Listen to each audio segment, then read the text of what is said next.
하나님의 말씀을 사모하는 하늘나라의 백성들 가운데 하나님께서 부어주시는 은혜와 평강이 충만케 임하시기를 주 예수 그리스도의 이름으로 축복합니다. 아멘. 오늘 말씀 보겠습니다. 골로새서 3장입니다. 골로새서 3장 18절의 말씀 보도록 하겠습니다. 오늘 보는 골로새서의 말씀은 이제 에베소서 가운데서도 비슷한 내용이 나오고 있습니다. 그래서 바울은 골로새 교회 가운데서도 우리가 일상생활 가운데 어떻게 살아가야 할 것을 말하고 있고, 또 에베소 교회 가운데서도 비슷한 내용들을 함께 전하고 있습니다. 18절에 아내들아 남편에게 복종하라. 이는 주 안에서 마땅하니라. 이렇게 되어 있습니다. 교회 안에서 특별히 여성의 그 지위가 많이 올라갔습니다. 물론 오늘날과 비교할 수는 없겠죠. 그러나 당시에는 차이가 워낙 많았기 때문에 여성들의 지위가 많이 올라갔습니다. 그때 사도 바울은 하나님의 말씀을 통해서 남편에게 복종할 것을 이야기합니다. 이것은 하나님께서 주시는 또한 우리의 삶 가운데 질서임을 이야기합니다. 19절의 말씀을 보면 이 말씀에 대한 이해가 더 잘 될 수가 있습니다. 남편들은 아내를 사랑하며 괴롭게 하지 말라 이렇게 되어 있습니다. 이 19절의 말씀에 아내를 사랑하라 라고 하는 그 말은 예수께서 교회를 사랑하심과 같이 사랑하라는 그런 얘기고, 또 자신의 그런 마음을 전체를 다하여서 전부를 다하여서 사랑하라 라고 하는 것, 그리고 괴롭게 하지 말라, 그 마음을 편안하게 하고 사랑하고 품어주어라 라고 하는 것입니다. 남편이 아내를 이렇게 사랑하고 품어주는 것이고, 아내는 그 남편에게 이 사랑받는 자로서 남편에게 또 복종하고 또 순종하고 함께 나아가는 것. 이것이 신앙 안의 질서다라고 하는 것입니다. 어느 한쪽의 일방적인 복종도 어느 한쪽의 일방적인 명령도 아닙니다. 신앙생활 가운데 우리가 하나님과의 관계도 마찬가지죠. 주권자이신 하나님께서 우리에게 명령하시기도 하지만 하나님은 우리의 자유의지를 존중하시고 또 함께 나아가는 그러한 모습을 볼 수 있듯이 남녀 가운데서도 특별히 부부 가운데서도 사랑하는 것과 복종하는 것이 함께 어울려서 가는 것을 보게 됩니다. 20절입니다. 자녀들아 모든 일에 부모에게 순종하라. 이는 주 안에서 기쁘게 하는 것이니라. 이렇게 되어 있습니다. 모든 일에 순종하라 라고 하는 것은 기계적으로 순종하라 라고 하는 그러한 이야기는 아닙니다. 왜냐하면 부모는 어떤 것은 옳은 판단도 하고 그릇된 판단도 하게 되어 있습니다. 그럼에도 불구하고 모든 일에 순종하라 라고 하는 것은 그 순종하려고 하는 모든 부분 가운데 순종하려고 하는 마음의 자세를 가지고 있어라 라고 하는 것입니다. 선별적으로 판단하고 선별적으로 행하는 것이 아니라 그의 명령과 그의 권함 가운데 그것을 다 받아들일 수 있는 그런 마음을 가져라 라고 말씀하는 것을 보게 됩니다. 이것은 우리의 신앙생활 가운데서도 마찬가지죠. 하나님 말씀하시는 것을 선별적으로 생각하는 것이 아니라 하나님 말씀에 대한 절대성을 가지고 우리가 그것을 다 순종할 수 있어야 하는 그 부분을 이야기한 것처럼 주님께서는 이러한 태도와 자세가 주 안에서 기쁘게 하는 것이라, 하나님을 기쁘시게 하는 것이다 라고 하는 것을 우리에게 말해주고 있습니다. 때로는 부모는 십계명에서 이야기하듯이 우리가 인간관계 안에서의 가장 첫 번째 부분이기도 하고 하나님을 대하는 그러한 자세의 또 다른 모습이기도 합니다. 하나님께서는 생명을 부모를 통해서 우리에게 주셨고 또 부모를 통해서 하나님께서 또 그러한 권세와 여러 가지 것들을 허락하여 주셨기 때문에 우리가 하나님을 인정한다면 또한 부모 가운데서도 그 권위를 우리가 인정할 수 있어야 함을 성경은 말해주고 있습니다. 21절입니다. 아비들아 너희 자녀를 노엽게 하지 말지니라 낙심할까 함이라. 성경은 항상 이 균형을 맞추고 있습니다. 자녀들이 부모에게 순종한다면 부모는 어떻게 해야 됩니까?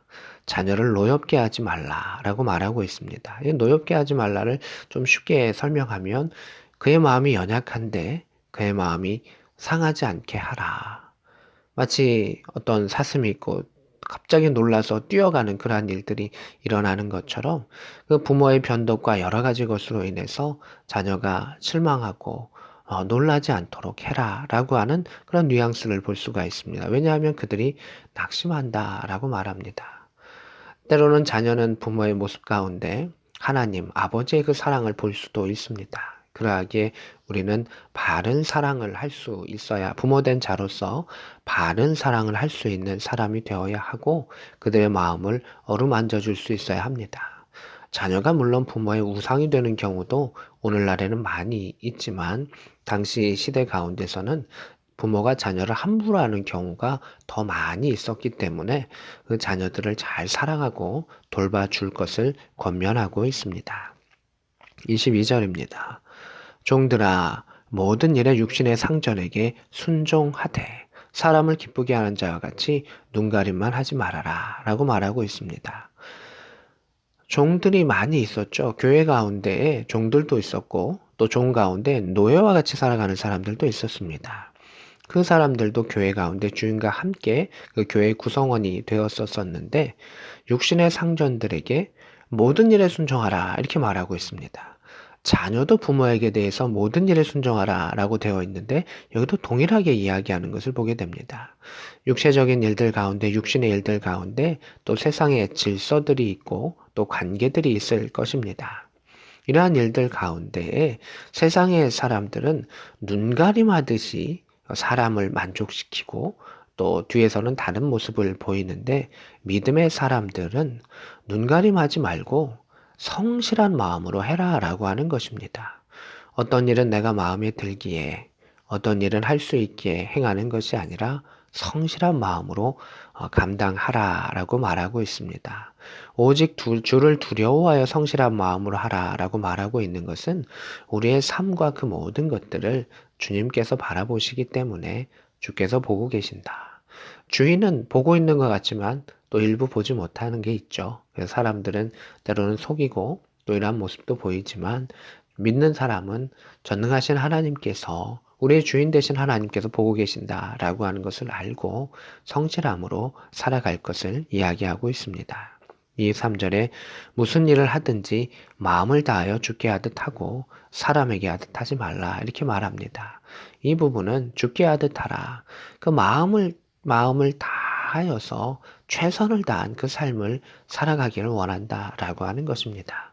천국에 소망이 있고 하나님 나라에 소망이 있다고 해서 이 땅을 대신 사는 것이 아니라 이 땅 가운데는 열심히 살아가는 것입니다. 그런데 하나님을 열심으로 사랑하는 가운데에 이 일들을 행할 수 있는 것이지 하나님을 최고로 열심으로 사랑하지 않는 가운데에 육신의 일들 가운데 최선을 다하게 되면 그거는 오히려 그 사람은 무너질 수밖에는 없을 것입니다. 그래서 주를 두려워하는 성실한 마음으로 또는 어, 마음을 다하여 주께 하듯이 라고 하는 그 단어를 이렇게 성경은 우리에게 더해주고 있습니다.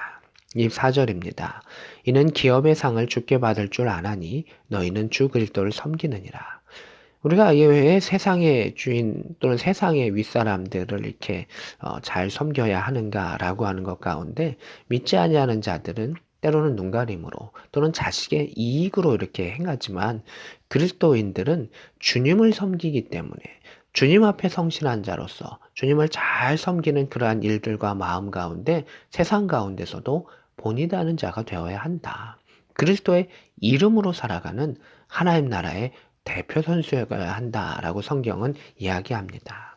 기업의 상을 주께 받을 줄 아노니 하나님 나라의 상급을 받는 자로서 하나님 나라의 대표 선수로서 그 메달을 따기 위해서 나아가야 한다라고 하는 것입니다. 세상의 일에 최선이지만 하나님 예수 믿는 일에 대해서 최선을 다하는 가운데 세상의 일도 본을 보여야 한다. 그 앞뒤 관계가 명확한 것을 보게 됩니다. 25절입니다. 불의를 행하는 자는 불의의 보응을 받는다. 주는 사람을 외모로 취하심이 없다. 라고 말하고 있습니다.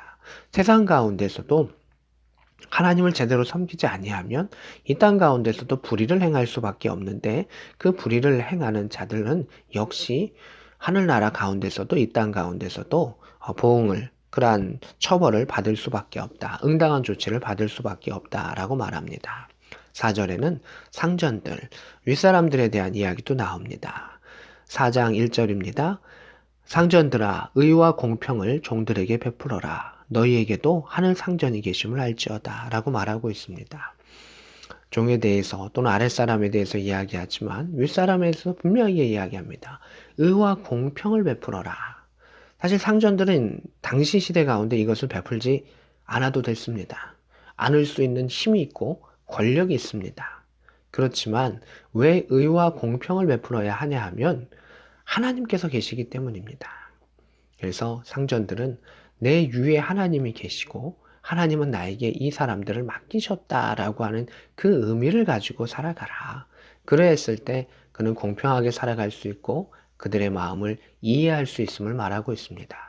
절대적인 그러한 구조 안에서 그들은 살아가지만 하나님을 사랑하고 하나님을 두려워할 때 그러한 세상의 제도를 뛰어넘는 하나님의 백성으로 살아감을 성경은 우리에게 가르쳐 주고 있습니다. 그래서 오늘 말씀들은 가정 안에 세상 안의 질서를 말하는 것 같지만 하나님을 우리가 두려워하고 경외한다면 이 땅 가운데 어떠한 삶을 살아야 하는가를 가르쳐 주고 있습니다.